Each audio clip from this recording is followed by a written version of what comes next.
ಕ್ಷೇಮಾಭಿವೃದ್ಧಿ ಆಗಿಬಿಡ್ತು. ಆ ಕ್ಷೇಮಾಭಿವೃದ್ಧಿ ನೌಕರಲ್ಲಿ ನಾವು ಕೆಲವರು ಪರ್ಮನೆಂಟ್ ಆದ್ವಿ.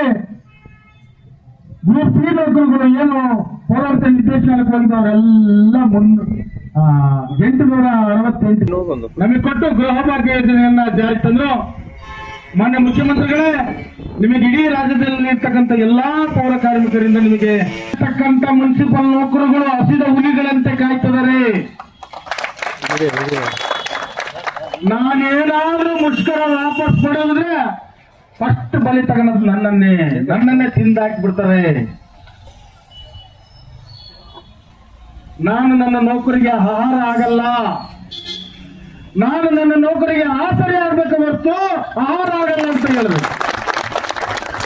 ಮತ್ತೇನ್ ಮಾಡ್ತೀರಿ? ಇಲ್ಲ, ಮುಷ್ಕರ ನಾನು ಪ್ರಾರಂಭ ಕಂಟಿನ್ಯೂಷನ್ ಮಾಡ್ತೀನಿ. ನನಗೆ ನೀವು ಲಿಖಿತ ಉತ್ತರ ಕೊಡ್ತೀರೋ, ಆದೇಶನ ಹೊರ ಕೊಡ್ತೀರೋ, ನೀವೇನಾದ್ರೂ 5 ಬೇಡಿಕೆಗಳನ್ನ ರಚಿಸಿದ್ದಾರೆ. ಈ 5 ಬೇಡಿಕೆಗಳ ನೀವೇನ ಈಡೇರಿಸಿದ್ರೆ ಆದ್ರೆ ರಾಜ್ಯದಲ್ಲಿರ್ತಕ್ಕಂಥ 1,10,000 ಜನ ನೌಕರಿಗಳನ್ನ ನಾವು ಸೇರಿ ನಿಮಗೆ ಅದ್ದೂರಿ ಸನ್ಮಾನ ಮಾಡಿಬಿಡ್ತೀವಿ ಅಂತ ಹೇಳಿದ್ರು. ಆಯ್ತು, ನಿಮ್ ಸಚಿವರು ಕರ್ಕೊಂಡು ಬೆಂಗಳೂರಿಗೆ ಬಾ ಅಂದ್ರು. ಸಚಿವರಿಗೆ ಹೇಳಿದ್ರೆ, ಸಚಿವರು ಬಂದ್ಬಿಡ್ರಿ, ನೀವು ವಿಮಾನ ಕರ್ಕೊಂಡು ಹೋಗ್ತೀನಿ ನಿಮ್ಮನ್ನ ಅಂದ್ರು. ಇವತ್ತು ಮೀಟಿಂಗ್ ಇದೆ, ಮೀಟಿಂಗ್ ಮುಗಿಸ್ಕೊಂಡು ಗುಲ್ಬರ್ಗ ಮೀಟಿಂಗ್ ಮುಗಿಸ್ಕೊಂಡು ಹೋಗ್ಬಿಡ, ಬಂದ್ಬಿಡ್ರಿ ವಿಮಾನಕ್ಕೆ ಹೋಗೋಣ, ನನ್ನ ಜೊತೆಗೆ ಬರ್ರಿ ಅಂತ. ನನಗೆ ವಿಮಾನವೂ ಬೇಡ, ನಿಮ್ ಜೊತೆಗೆ ಬರೋದು ಬೇಡ, ನೀವು ಹೋಗಿ ಆರ್ಡರ್ ಮಾಡಿಸ್ಬಿಡ್ತೀರ, ಆಮೇಲೆ ಬರ್ತೀವಿ, ದೊಡ್ಡದು ಹೂವಿನ ತಗೊಂಡು ಬಂದ್ಬಿಡ್ತೀವಿ ಅಂತ ಹೇಳಿದ್ರು.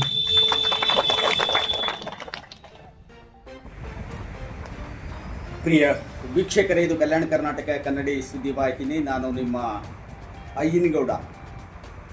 ಏನು ಪುರಸಭೆ ಪೌರ ಕಾರ್ಮಿಕರೇನು ಒಂದು ಪ್ರತಿಭಟನೆಯನ್ನು ನಡೆಸ್ತಾ ಇದ್ದಾರೆ. ಅನಿರ್ದಿಷ್ಟವಾದಂತಹ ಒಂದು ಮುಷ್ಕರವನ್ನು ಕೈಗೊಂಡಿದ್ದಾರೆ. ಆ ಮುಷ್ಕರದ ಎಫೆಕ್ಟ್ 2 ದಿನಕ್ಕೆ ಭೂತಾಕಾರವಾಗಿ ಬೆಳೆದು ನಿಂತಿದೆ. ನಾನು ನಿನ್ನೆ ಹೇಳಿದೆ, ಯಾವುದೋ ವೈದ್ಯರು, ಆರೋಗ್ಯ ಇಲಾಖೆಯವರು, ಶಿಕ್ಷಣ ಇಲಾಖೆಯವರು, KSRTC ಅವರು ಯಾರೂ ಕೂಡ ಅನಿರ್ದಿಷ್ಟ ಮುಷ್ಕರವನ್ನು ಕೈಗೊಂಡ್ರೆ ಅದು ಸಮಾಜದ ಮೇಲೆ ಎಫೆಕ್ಟ್ ಆಗೋಲ್ಲ. ಆದರೆ ಪೌರ ಕಾರ್ಮಿಕರು ಮುಷ್ಕರವನ್ನು ಕೈಗೊಂಡ್ರೆ ಅದು ಸಮಾಜದ ಮೇಲೆ ದುಷ್ಪರಿಣಾಮವನ್ನು ಬೀರುತ್ತೆ ಎನ್ನುವಂತಹ ಮಾತನ್ನು ನಿನ್ನೆ ನಾನು ಆಗಲೇ ಹೇಳಿದ್ದೆ. ನಿನ್ನೆ ಬಹಳಷ್ಟು ಜನ ಏನು ವಿಶೇಷವಾಗಿ ವಿಜಯನಗರ ಜಿಲ್ಲೆ ಹೂವಿನಡಗಲಿ ಪುರಸಭೆಯ ಮುಂಭಾಗದಲ್ಲಿ ಮುಷ್ಕರದ ಟೆಂಟನ್ನು ಹಾಕಿದ್ದಾರೆ ಪೌರ ಕಾರ್ಮಿಕರು. ಆ ಕಾರ್ಮಿಕರಿಗೆ ಬಹುಪುರವಾದಂತಹ ಒಂದು ಬೆಂಬಲ ವ್ಯಕ್ತವಾಯಿತು. ಎಲ್ಲ ಪ್ರಗತಿಪರ ಸಂಘಟನೆಗಳು, ಶಾಸಕರು, ರಂಗಭಾರತಿ ಕಾರ್ಯಾಧ್ಯಕ್ಷರಾದಂತಹ MP ಸುಮಾ ವಿಜಯ್ ಅವರು, ಪುತ್ರೇಶ್ ಅವರು, ಕರ್ನಾಟಕ ರಾಜ್ಯ ನೌಕರರ ಸಂಘದ ತಾಲೂಕು ಘಟಕದ ಅಧ್ಯಕ್ಷರಾದಂತಹ ಐನಗೌಡರು ಕೊಟ್ರಿಗೌಡರವರು, ನಿಕಟಪೂರ್ವ ಅಧ್ಯಕ್ಷರಾದಂತಹ MPM ಅಶೋಕ್ ಅವರು, ಅಜಯ ಟ್ರಸ್ಟಿನ AMP ವಾಗೀಶ್ ಅವರು ಸೇರಿದಂತೆ ಅನೇಕರು ಕೂಡ ನ್ಯಾಯಯುತವಾದಂತಹ ಒಂದು ಬೇಡಿಕೆಗೆ ಬೆಂಬಲವನ್ನು ವ್ಯಕ್ತಪಡಿಸಿದರು.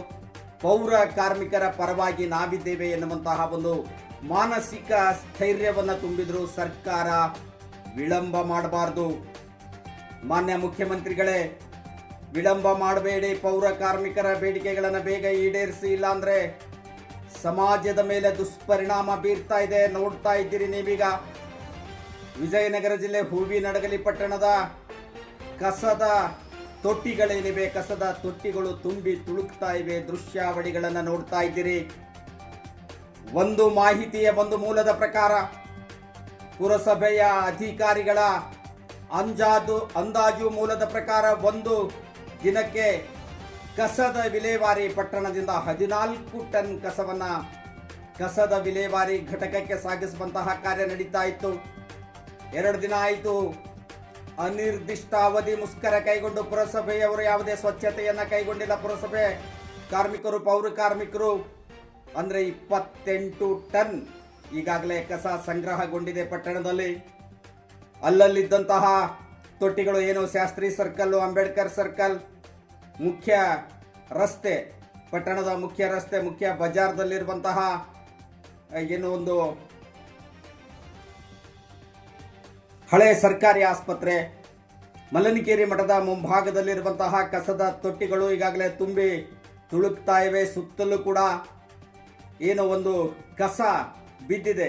ಹೋಟೆಲ್ನವರು, ಮನೆಯಿಂದ ತಂದಂಥವರು ಕೂಡ ಕಸವನ್ನು ತುಂಬಿ ಹೋಗಿದ್ದಾರೆ. ಪಕ್ಕದಲ್ಲಿನೇ ಹಣ್ಣಿನ ವ್ಯಾಪಾರ ನಡೀತಾ ಇದೆ. ಗೋಬಿ ಮಂಚೂರಿ, ಪಾನಿಪುರಿ ವ್ಯಾಪಾರ ನಡೀತಾ ಇದೆ, ಮಂಡಕ್ಕಿ ಮಿರ್ಚಿ ವ್ಯಾಪಾರ ನಡೀತಾ ಇದೆ. ಪಕ್ಕದಲ್ಲಿ ನೊಣಗಳು ಹಾರಾಡ್ತಾ ಇದ್ದಾವೆ, ಸೊಳ್ಳೆಗಳು ಉತ್ಪತ್ತಿ ಆಗ್ತಾ ಇದ್ದಾವೆ. ಸಾಂಕ್ರಾಮಿಕ ರೋಗದ ಎಲ್ಲ ಲಕ್ಷಣಗಳು ಕೂಡ ಕಾಣ್ತಾ ಇವೆ. ಪಟ್ಟಣದಲ್ಲಿ ಎಚ್ಚೆತ್ತುಕೊಳ್ಳಬೇಕಾಗಿದೆ. ಸರ್ಕಾರ ಪೌರ ಕಾರ್ಮಿಕರ ನ್ಯಾಯಯುತವಾದಂತಹ ಬೇಡಿಕೆಯನ್ನ ಈಡೇರಿಸಿ ಮಾನ್ಯ ಮುಖ್ಯಮಂತ್ರಿಗಳಾದಂತಹ ಸಿದ್ದರಾಮಯ್ಯನವರೇ, 2 ದಿನಕ್ಕೆ ಸಾಕಾಗಿದೆ. ಈಗಾಗಲೇ ಹೂವಿನಡಗಲಿ ಪಟ್ಟಣದಲ್ಲಿ ಕಸದ ತೊಟ್ಟಿಗಳು ತುಂಬಿ ತುಳುಕ್ತಾ ಇವೆ, ಚರಂಡಿಗಳು ಗಬ್ಬು ನಾರ್ತಾ ಇವೆ. ಏನು ನಿಮಗೆ ಕಷ್ಟ, ಏನು ದುಃಖ ನಿಮಗೆ ಇವರಿಗೆ ಪೌರ ಕಾರ್ಮಿಕರನ್ನ ಕಾಯಂಗೊಳಿಸೋದಕ್ಕೆ, ಸರ್ಕಾರಿ ನೌಕರರು ಅಂತ ಪರಿಗಣಿಸೋದಕ್ಕೆ ಏನೋ ಕಷ್ಟ ನಿಮಗೆ? ಮುಖ್ಯಮಂತ್ರಿಗಳಾದಂತಹ ಸಿದ್ದರಾಮಯ್ಯನವರೇ, ಉಪಮುಖ್ಯಮಂತ್ರಿಗಳಾದಂತಹ DK ಶಿವಕುಮಾರ್ ಅವರೇ, ನಿಮಗಾಗಿರುವಂತಹ ತೊಂದರೆ ಆದ್ರೇನು? ಯಾರು ಮಾಡ್ತಾರೆ ಈ ಕೆಲಸನ? ತಿಂಗಳಿಗೆ 1 ಲಕ್ಷ ರೂಪಾಯಿ ನೀವು ಇವರಿಗೆ ಸ್ಯಾಲ್ರಿ ಕೊಟ್ಟರು ತಪ್ಪಲ್ಲ, ಕೊಡಬಹುದು, ಕೊಡೋದಕ್ಕೆ ಅವಕಾಶ ಇದೆ.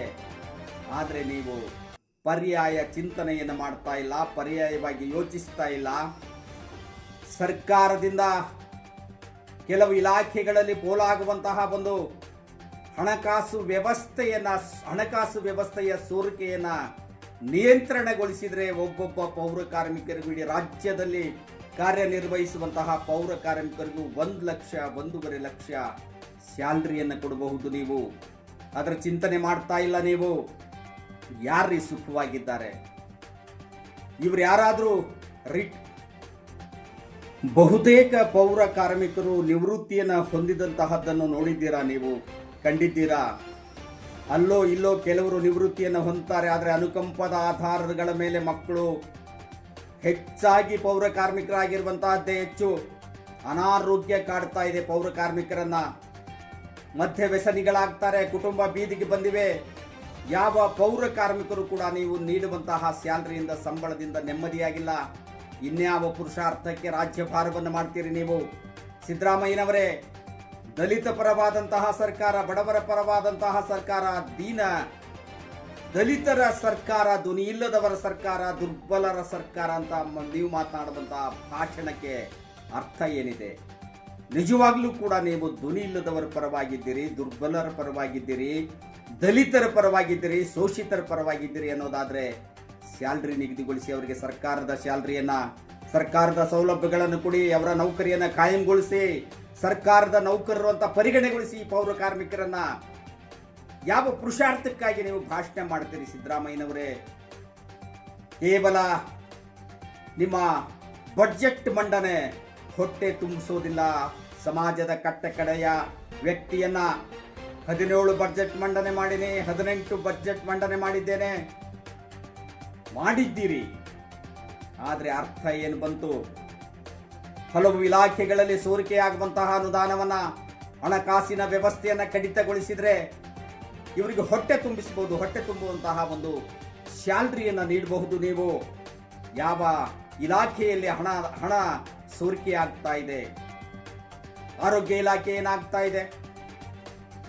ಎಲ್ಲದಕ್ಕೂ ಮಿಗಿಲಾಗಿ ಅರಣ್ಯ ಇಲಾಖೆಯಲ್ಲಿ ನಡೀತಾ ಇದೆ. ಅರಣ್ಯ ಇಲಾಖೆಯಲ್ಲಿ ನೀವು ಬಿಡುಗಡೆಗೊಳಿಸಿದಂತಹ ಹಣ ಏನಾಗ್ತಾ ಇದೆ? ರಾಜ್ಯದಿಡೀ ನಾವು ಲೆಕ್ಕ ಹಾಕೋದಾದ್ರೆ ಇಡೀ ರಾಜ್ಯದಲ್ಲಿ ಒಟ್ಟಾರೆಯಾಗಿ 1 ವರ್ಷಕ್ಕೆ ಇಡೀ ರಾಜ್ಯದಲ್ಲಿ ನಾವು ಅರಣ್ಯ ಇಲಾಖೆ ಒಂದನ್ನೇ ಲೆಕ್ಕ ಹಾಕೋದಾದ್ರೆ, ಲೆಕ್ಕಾಚಾರದ ದೃಷ್ಟಿಕೋನದಿಂದ ನೋಡೋದಾದ್ರೆ, ಪರಿಸರ ದಿನಾಚರಣೆ ಸೇರಿದಂತೆ ಮಳೆಗಾಲದಲ್ಲಿ ಅವರು ನೆಡುವಂತಹ ಸಸಿ ನೆಡುವ ಕಾರ್ಯಕ್ರಮ ಏನಿದೆ, ಎಷ್ಟು ಕೋಟಿ ಸಸಿಯನ್ನು ನೆಡುತ್ತಾ ಇದ್ದಾರೆ, ಅದಕ್ಕೆ ಖರ್ಚಾಗುವಂತಹ ಅನುದಾನ ಎಷ್ಟು, ನಿರ್ವಹಣೆಯ ವೆಚ್ಚ ಎಷ್ಟು, ಇಲಾಖೆಯ ವಾಹನಗಳ ವೆಚ್ಚ ಎಷ್ಟು, ಸಿಬ್ಬಂದಿಗಳ ವೆಚ್ಚ ಎಷ್ಟು, ಎಲ್ಲವನ್ನ ಲೆಕ್ಕ ಹಾಕಿದಾಗ ವರ್ಷಕ್ಕೆ ಕೋಟಿ ಕೋಟಿ ಕೋಟಿ ಸಸಿಗಳನ್ನು ನೆಡುತ್ತಾ ಇದ್ದಾರೆ ಅರಣ್ಯ ಇಲಾಖೆಯಿಂದ. ಆ ಎಲ್ಲ ನೆಟ್ಟಂತಹ ಸಸಿಗಳು ಕೂಡ ಬೆಳೆದು ದೊಡ್ಡವಾಗಿ ಮರವಾದರೆ ನಾಡಲ್ಲಿ ನಾವೆಲ್ಲ ಕಾಡಿನಲ್ಲಿನೇ ವಾಸ ಮಾಡಬೇಕು. ಇಡೀ ನಮ್ಮ ರಾಜ್ಯ ಕಾಡಾಗಿ ಪರಿವರ್ತನೆಗೊಳ್ಳಬೇಕಾಗಿತ್ತು. ಆದರೆ ಪ್ರತಿ ವರ್ಷವೂ ಕೂಡ ಸಸಿ ನೆಡುವಂತಹ ಕಾರ್ಯಕ್ರಮಗಳನ್ನು, ರಸ್ತೆ ಬದಿಯಲ್ಲಿ ಸಸಿ ನೆಡುವಂತಹ ಕಾರ್ಯಕ್ರಮಗಳನ್ನು ಆಯೋಜಿಸುವುದರ ಮೂಲಕ ಅರಣ್ಯದಲ್ಲಿ ಸಸಿ ನೆಡುವಂತಹ ಕಾರ್ಯಕ್ರಮಗಳನ್ನು ಆಯೋಜಿಸುವುದರ ಮೂಲಕ ಅನುದಾನವನ್ನು ಬಳಕೆ ಮಾಡಿಕೊಳ್ಳುತ್ತಾರೆ. ಹಾಗಾದರೆ ನೆಟ್ಟಂತಹ ಮರಗಳಲ್ಲಿ, ಸಸಿ ನೆಟ್ಟಂತಹ ಮರಗಳಲ್ಲಿ, ಗಿಡಗಳಲ್ಲಿ ಏನಾಯಿತು? ಹೀಗೆ ಎಲ್ಲ ಇಲಾಖೆಯಲ್ಲಿ ಪೋಲಾಗುವಂತಹ ಒಂದು ಹಣದ ವ್ಯವಸ್ಥೆಯನ್ನು ಕಂಟ್ರೋಲ್ ಮಾಡಿದರೆ, ಸೋರಿಕೆಯನ್ನು ತಡೆಗಟ್ಟಿದರೆ ನಿಜಕ್ಕೂ ಕೂಡ ನೀವು ಪೌರ ಕಾರ್ಮಿಕರಿಗೆ ಒಬ್ಬೊಬ್ಬ ವ್ಯಕ್ತಿಗೆ ಬಂದೊಂದು ₹1,00,000 ಸ್ಯಾಲ್ರಿಯನ್ನು ಕೊಡಬಹುದು. ಸಿದ್ದರಾಮಯ್ಯನವರೇ ನಿಮ್ಮನ್ನು ನೆನೆಸ್ತಾರೆ, ನಿಮ್ಮ ಫೋಟೋ ಹಾಕ್ಕೊಳ್ತಾರೆ, ಪೂಜೆ ಮಾಡ್ತಾರೆ. IAS ಅಧಿಕಾರಿಗಳಿದ್ದಾರಲ್ಲ, ಒಂದೊಂದು ಮಂತ್ರಿಯ ಒಬ್ಬೊಬ್ಬ ಇಲಾಖೆಗೆ 3 ಜನ 4 ಜನ ಏನು ಮಾಡ್ತಾ ಇದ್ದೀರಿ ನೀವೆಲ್ಲ? ಹಣ ಎಲ್ಲಿ ಪೋಲಾಗ್ತಾ ಇದೆ ಎನ್ನುವಂತಹ ಮಾಹಿತಿಯನ್ನು ನೀಡಬೇಕು ನಿಮ್ಮ ಇಲಾಖೆಯ ಮಂತ್ರಿಗಳಿಗೆ, ಸರ್ಕಾರಕ್ಕೆ. ಸಾರ್ವಜನಿಕರ ಹಿತಾಸಕ್ತಿಯ ಯೋಜನೆಗಳ ಅನುಷ್ಠಾನಕ್ಕೆ ಮಾತ್ರ ನೀವು ಸಲಹೆಗಳನ್ನು ಕೊಡಬೇಕು. IAS ಅಧಿಕಾರಿಗಳೇ, ಏನಾಗಿದೆ ನಿಮಗೆ? ಏನು ಮಾಡ್ತಾ ಇದ್ದೀರಿ ನೀವು? ಸರ್ಕಾರ ನಿಮ್ಮನ್ನು ಯಾಕೆ ನೇಮಕ ಮಾಡಿದೆ? ನೀವು ಹೇಳಿದಂತೆ ಮಂತ್ರಿಗಳು ಯಾಕೆ ಕುಣಿತಾ ಇದ್ದಾರೆ? ಅದರ ಅವಶ್ಯಕತೆ ಇದೆ. ಆದರೂ ಕೂಡ ನೀವು ಒಳ್ಳೆಯ ಸಲಹೆಗಳನ್ನು ನೀಡಬೇಕು. ಯಾವ ಇಲಾಖೆಯಲ್ಲಿ ಹಣ ಪೋಲಾಗ್ತಾ ಇದೆ ಅದನ್ನು ನಿಯಂತ್ರಿಸಬೇಕು. ಯಾವ ಶ್ರಮಜೀವಿಗಳು ನಿತ್ಯ ನಿರಂತರವಾಗಿ ಹಗಲಿರುಳು ದುಡಿತಾ ಇದ್ದಾರೆ ಅವರಿಗೆ ಸಿಗುವಂತಹ ಸೌಲಭ್ಯಗಳ ಒದಗಿಸುವಂತಹ ಒಂದು ಯೋಜನೆಗಳನ್ನು, ಸಲಹೆಗಳನ್ನು ನೀವು ನೀಡಬೇಕು ಸರ್ಕಾರಕ್ಕೆ ಸಂಬಂಧಪಟ್ಟಂತಹ ಅಧಿಕಾರಿಗಳಿಗೆ. ಕೂಡಲೇ ಸಿದ್ದರಾಮಯ್ಯನವರೇ ಇವರ ಬೇಡಿಕೆಗಳನ್ನು ಈಡೇರಿಸಿ, ಇಲ್ಲ ಅಂದರೆ ಬಹಳಷ್ಟು ದುಷ್ಪರಿಣಾಮವಾಗುತ್ತೆ.